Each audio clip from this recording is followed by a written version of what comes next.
Hi, my name is Eric Gutierrez Camacho, and I am a member of the MediFlex Prosthetics LLC Senior Design and Venture Team. Currently within the US, there are 5.6 million Americans that suffer from limb loss, and so this is a large population that is in need of high quality prosthetics.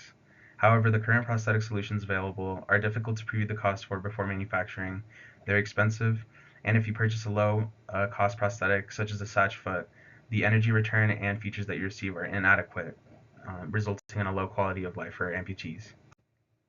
To tackle these problems that amputees face on a daily basis, we introduce our solution, the Goldilocks prosthetic foot developed by MediFlex Prosthetics LLC. We're projecting to sell our product at a price point of $2,000 to $3,500, which is less than competitors with a similar or better performance. And because of our lattice structure design and our strategic material choice of thermopolyurethanes, this enables users to have a prosthetic foot with minimal fatigue, comfort, and attractive aesthetic design when using our product. Our mission statement as a company is to integrate our innovative polymer lattice structure in our foot shell in order to reduce costs while maintaining a high performance comparable to those high-end prosthetics that are currently on the market today. Here we have a few examples of competitor products where we analyzed a low-cost foot, a mid-tier, and a high-end prosthetic foot solution, respective to the Japur foot, the Fill-Hour All-Pro, and the Osher ProFlex. As far as price, the Japur foot wins with a $50 to $100 price point range, which is astonishingly low for a prosthetic foot. However, they suffer from drawbacks due to their rubber and wood-based design that provides very low energy return and is uncomfortable to the user. The Fill-Hour All-Pro is priced between $2,000 and $8,000 and provides a very basic solution to the general public.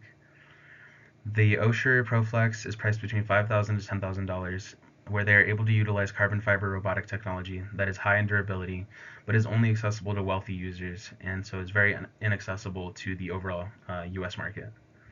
Where the MediFlex Prosthetics Goldilocks foot is placed relative to these competitor products is that we are priced between $2,000 to $3,500, so we are very accessible to the low and middle class amputee market here in the US. We have very high customization due to the CAD modeling that we utilize for manufacturing at a significantly lower cost. And so because of all of these qualities, we are able to win in terms of affordability, innovation, and customization. We found that our key customers would absolutely be amputees within the United States, prosthetists and orthotic clinics who we would pay to push our products through their business, and we would collaborate with US government health programs where amputees can apply for our prosthetic feet and the product would be covered and funded through the US government. Through research, we found that there is an 8.2% compound annual growth rate between the years 2024 and 2030. In 2023, there was $500 million in the 3D printed prosthetics market, and it's projected to reach $866 million by 2030. We are constantly improving our product through design iterations, and so part of this plan to improve our product would be by contacting local potential customers such as clinics, Facebook users, VA hospitals, and Garrison, who is our team lead who can evaluate our product. We plan to contact 20 to 30 amputees and anticipated 10 to 15 participants to give us feedback. And through this feedback, we would receive insightful inputs on validation that would help us improve the comfort and fit, stability, energy return, aesthetic, and provide a comparison to the current user's foot to see how we can improve our product. On my personal Facebook account, I was able to post to the Amputee Life Facebook group where we outlined our mission and efforts and requested that we receive messages from people who are interested in evaluating our product.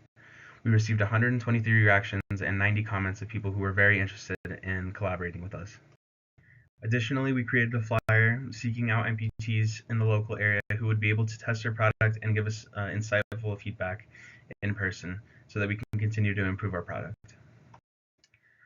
At the time, I interviewed with 4 patients online, and you can see their demographics to the left. And to the right is our interview template that we filled out throughout the interview to be able to get as much feedback as possible. During the interviews, we received a lot of good data, and so some things we were surprised about was that for aesthetics, a lot of people didn't care how it looked as long as it functioned very well. Some of the concerns they had when they saw our foot was that they were concerned about the barefoot performance and reliability.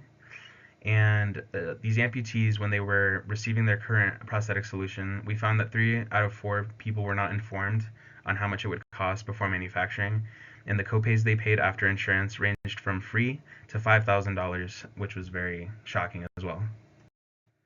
We plan to structure our business with various distribution channels, including the MediFlex website, which would serve as an e-commerce platform for people to purchase directly. We would gain exposure through social media and digital ads, and as mentioned previously, we would push our product through clinics and certified prosthetists. Some expected revenue streams would include direct-to-consumer through our e-commerce website, business-to-business through clinics, and it would consist of one-time sales with the initial purchase of the prosthetic and following with maintenance and repairs thereafter. Here we have our lean canvas model that we generated for our MediFlex Prosthetics LLC. We touched on a lot of these things in this presentation. However, some of the new things we could talk about are the unfair advantage, where we know that competitors will need expensive and complex resources to copy our product. Additionally, we are protecting ourselves by submitting a patent on the Goldilocks foot that will prevent people from copying our designs and selling it for their own profits. On the bottom left, we have our cost structure with our major factors outlined there, and we are assuming that we have 50 customers in our first year, which would result in a CAC value of $550 per customer. We expect an LTV value of $3,250 and a gross margin of 93.9% for that first year. Thank you very much for listening to my presentation. Have a great day and take care of yourselves.